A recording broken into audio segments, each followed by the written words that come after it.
नमस्कार मित्रों। ज्ञानवर्धक रोचक प्रतियोगिता समाप्त हो गई है और उसमें दो विजेता रहे हैं। श्री राजेंद्र प्रसाद शर्मा जी दिल्ली के और नोएडा के सूर्यांश पांडे, दोनों को पुरस्कार दिया जा चुका है और उन्होंने जो अपनी क्षमता का प्रदर्शन किया है सामान्य ज्ञान की, वो निश्चित रूप से सराहनीय है। शर्मा जी उम्र में हमसे भी बड़े हैं, मौसम विभाग में अधिकारी के रूप में सेवाएं प्रदान की हैं और सेवानिवृत्त हो चुके हैं। लेकिन उनका जो ये प्रयास था ज्ञान यात्रा का, निश्चित तौर से जितनी भी प्रशंसा की जाए कम है। और हमने यही आप लोगों से भी निवेदन किया था, क्योंकि ज़्यादातर हमारे जो मित्र हैं वो पेंशनर्स हैं, तो हमने यही आप लोगों से निवेदन किया था कि हमारी इस प्रतियोगिता का उद्देश्य सिर्फ ये है कि आप मस्तिष्क मंथन करते रहें, अपने दिमाग को सक्रिय रखें। अगर दिमाग सही तो सब कुछ सही।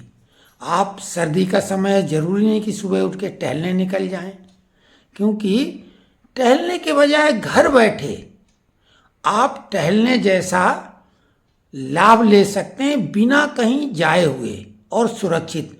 बाहर अगर निकलते हैं तो रोड है, उसमें गाड़ियां चलती हैं, प्रदूषण होता है, जो कि स्वास्थ्य के लिए लाभकर कम और नुकसानदायक ज़्यादा है। कुत्तों के कई केस हो चुके हैं, वृद्ध और बच्चों और महिलाओं पे वो अटैक करते हैं, कई केस हो चुके हैं। तो घर ज़्यादा सुरक्षित है और टहलना ही है तो अगर जिनके पास छत है, छत ज़्यादा बेहतर रहेगी। तो सबसे पहले तो हम शर्मा जी से मिलवाते हैं। आप देखिए कि शर्मा जी ने क्या कहा है और जो पुरस्कार मिला है। हमने ये भी बोला था कि पुरस्कार ऐसा होगा जिसका कोई मोल नहीं तय कर सकता है, अनमोल है। तो शर्मा जी से मिलिए। मैं राजेंद्र प्रसाद शर्मा दीक्षित जी का चैनल काफ़ी टाइम से देखता था। मुझे इनकी वादिता और अच्छे जो वो थे विचार, वो बहुत पसंद आते थे। इन्होंने प्रतियोगिता शुरू की। मैंने प्रारंभ में तो हिस्सा नहीं लिया, लेकिन बाद में मैंने हिस्सा लेना शुरू किया। तो मुझे उसमें काफ़ी मेहनत भी करनी पड़ती थी, लेकिन सब कुछ करके मुझे अच्छा लगा कि इन्होंने मुझे विजेता घोषित किया और ये इनाम मुझे दिए, जो कि मेरे लिए एक अनमोल उपहार हैं। तो मैं चाहूँगा कि हमारे दीक्षित जी स्वस्थ रहें और इस तरह के कार्यक्रम आयोजित करते रहें। धन्यवाद। जय श्री राम। शर्मा जी ने जो चैनल और हमारे बारे में कहा है, निश्चित रूप से उनकी इस भावना का हम सम्मान करते हैं, आदर करते हैं। और ईश्वर से हम यही प्रार्थना करेंगे कि शर्मा जी 100 वर्ष तक इसी प्रकार से स्वस्थ रहें और मस्तिष्क मंथन का जब भी मामला आए तो उससे वो ऐसे विचार निकालें कि जो समाज के लिए हितकारी हों, लाभदायक हों, और उनकी ज्ञान यात्रा सतत जारी रहे। प्रतियोगिता के दूसरे विजेता यंग हैं अभी, उनका तो अभी पूरा भविष्य जो है सामने है। और उन्होंने भी जिस तरीके से प्रतियोगिता में अपने जवाब दिए हैं कठिन प्रश्नों का और बहुत विस्तार से, तो वो भी निश्चित रूप से प्रशंसनीय है। चैनल और हम उनके उज्जवल भविष्य की कामना करते हैं कि उनका भविष्य बहुत उज्जवल हो और वो इसी प्रकार अपनी ज्ञान यात्रा, सामान्य ज्ञान यात्रा जारी रखें। उनसे भी मिलिए। सूर्यांश पांडे। मेरा नाम सूर्यांश पांडे है। मैं श्री चंद्रराज दीक्षित जी का चतुर्थ स्तंभ चैनल काफ़ी समय से देख रहा हूँ। शायद तब सब्सक्राइबर 500 के करीब में थे, लेकिन आज उनके सब्सक्राइबर 50,000 हो चुके हैं।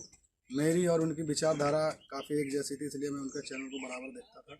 फिर उनके द्वारा अपने सब्सक्राइबर के लिए एक प्रतियोगिता रखी गई, जिसमें उनके द्वारा रोज़ 2 प्रश्न किए जाते थे। उसमें मैंने भी कई बार भाग लिया, तो अधिकतम बार मैंने भी भाग लिया उसमें। उसके बाद में मुझे अंत में विजेता घोषित कर दिया गया, जिसके उपहार स्वरूप उन्होंने मेरे पास ये उपहार भेजे हैं, जिसमें से एक कीचेन है जिसपे चैनल का नाम लिखा हुआ है, और एक पेन भेजा गया है उनके द्वारा विजेता घोषित करने के बाद में, जिसपे मेरा नाम लिखा हुआ है। मैं उनका बहुत बहुत धन्यवाद करता हूँ। भगवान उनको दीर्घायु बनाए, स्वस्थ रखे, और वो ऐसे ही चैनल पे काम करते रहें और हम लोगों तक नई नई जानकारियाँ पहुँचाते रहें। बहुत बहुत धन्यवाद। और अब ये जो ज्ञानवर्धक रोचक प्रतियोगिता थी यहीं पे समाप्त होती है।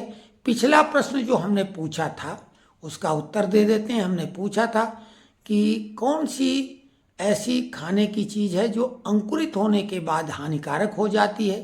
वैसे तो डॉक्टर अनाज जितने हैं उनको अंकुरित करके खाने की सलाह देते हैं, उससे उनमें विटामिन, प्रोटीन और खनिज की मात्रा बढ़ जाती है और सुपाच्य भी हो जाते हैं। लेकिन आलू ऐसा है कि जो कि अंकुरित होने के बाद उसे नहीं खाना चाहिए, बेहद हानिकारक हो जाता है। हरे कलर का आलू और अंकुरित अगर हो जाए तो वो कोई भी कलर का हो तो अंकुरित आलू स्वास्थ्य के लिए हानिकारक है। उल्टी, दस्त और भी तरह तरह से वो पेट की तकलीफें पैदा कर सकता है, इसलिए उससे बचें। सोलोनिन नामक उसमें पदार्थ पैदा हो जाता है जिसकी वजह से वो नुकसानदायक हो जाता है। स्वीट पोटैटो वो भी आलू के ही खानदान की है, लेकिन वो अंकुरित खाने में खतरनाक नहीं है, नुकसानदायक नहीं है। शकरकंद। और आज एक सवाल भी पूछ लेते हैं। अब इसमें अगर अधिक लोग रुचि दिखाएंगे तो फिर हम इसको दोबारा शुरू कर सकते हैं। तो प्रश्न ये है, 2 प्रश्न पूछ लेते हैं, एक धार्मिक और एक सामान्य, उसे भौगोलिक भी कह सकते हैं। अपने देश में जो प्रदेश हैं, एक ऐसा प्रदेश है जो अपने नाम जो है उसका उल्टा है, यानी जो नहीं होना चाहिए वो उल्टा नाम है।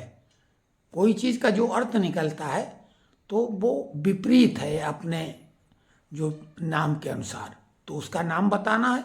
और दूसरी ये बताइए कि गोस्वामी तुलसीदास जी की अनेकों रचनाएं हैं, लेकिन एक रचना उनकी ऐसी है जो अधिकांश सनातनी घरों में मिलेगी और साथ में कई लोगों को उसमें से कंठस्थ भी है, यानी कई लोगों को। तो वो कौन सी उनकी रचना है जो अधिकांश सनातनियों के घर मिलेगी और यही नहीं कई लोगों को कंठस्थ भी होगी? तो ये 2 प्रश्न है। अब इसमें आपकी रुचि रुझान के अनुसार ही प्रतियोगिता नए अंदाज में शुरू करेंगे। अगर आप इसमें उत्तर देते हैं और लिखते हैं कि हाँ इसको आगे बढ़ाएं, तो देखेंगे कि लोगों की सहभागिता कैसी होती, उसी हिसाब से निर्णय लेंगे। तो इस प्रतियोगिता में जिन लोगों ने भी प्रयास किया उनको भी बहुत बहुत धन्यवाद, और ईश्वर उन पे अपनी हमेशा कृपा बनाए रखे।